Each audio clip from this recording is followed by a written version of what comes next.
এই একই সাথে ইসরায়েল গাজায় এখনো হামলা চালিয়ে যাচ্ছে, সেদিক থেকে দৃষ্টিটা হয়তো একটু সরেও যাচ্ছে আমাদের। সেখানে যুদ্ধ চলছে, যুদ্ধ এখন শুরু হলো ইরানের সাথে। একদম আমাদের ঢাকা বিভাগের মতো আয়তনের একটা দেশ হচ্ছে ইসরায়েল। এই ছোট্ট একটা দেশ একসাথে এতগুলা যুদ্ধ চালিয়ে যাবার মতো সমর্থন এবং সামর্থ্য দুটোই কি সামনে পাবে? মানে এতদিন তো দেখছি পেয়েই আসছে, সামনে পাবে?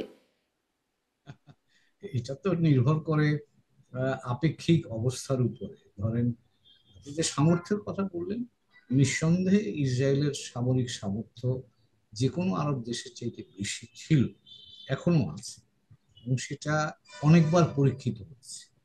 সেটি কি কারণ যুক্তরাষ্ট্র আছে বলে, নাকি ইসরায়েল একাই স্বয়ংসম্পূর্ণ? শুধু যুক্তরাষ্ট্র না, তাদের নিজস্ব সক্ষমতাও।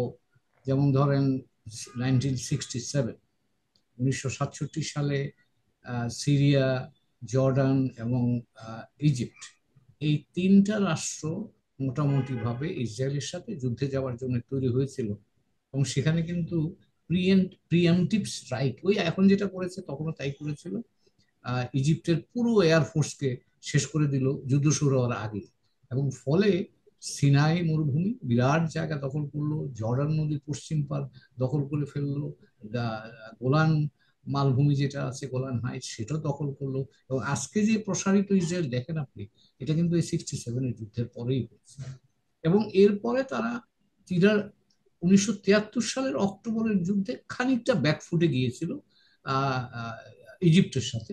কিন্তু তারপর থেকে আর সত্যিকার অর্থে ইসরায়েলের সামরিক যে ক্ষমতা, সক্ষমতা, সেটা ক্রমাগত তারা বাড়িয়ে গেছে।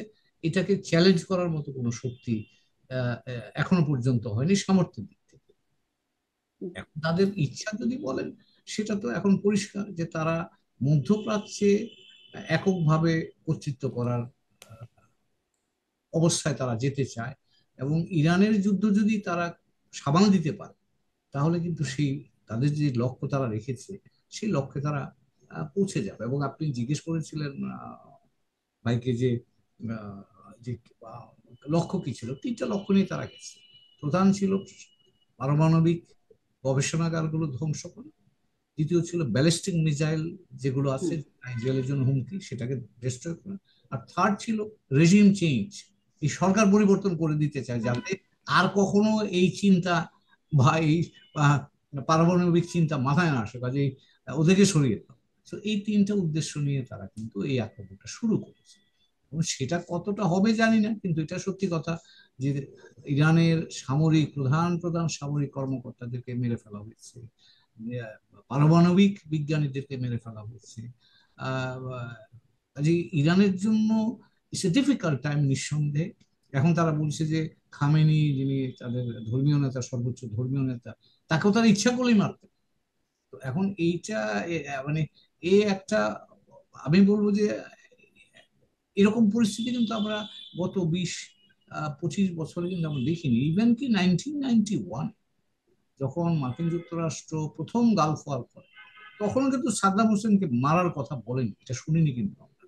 যুদ্ধ, বড় বুশ, সিনিয়র বুশ এক পর্যায়ে যুদ্ধ থামিয়ে দিয়েছে, এবং তারা কিন্তু সাদ্দামকে জানে মেরে ফেলবার কথা প্রকাশ্যে বলেননি। কিন্তু এবার কিন্তু আমরা ইসরায়েলের মুখ থেকে শুনছি, মার্কিন প্রেসিডেন্ট ট্রাম্পের মুখ থেকে এইসব কথা শুনছি। তো এগুলো আন্তর্জাতিক সম্প্রদায় বা আন্তর্জাতিক রীতিনীতির শুধু বরখেলাপ নয়, এটা যে কোনো শিষ্টাচারেরও বাইরে। কারণ আপনি একটা দেশের জি। সরকার প্রধানকে প্রকাশ্যে মেরে ফেলবার হুমকি দেন কি করে, এটা আমার কাছে বোধগম্য নয়।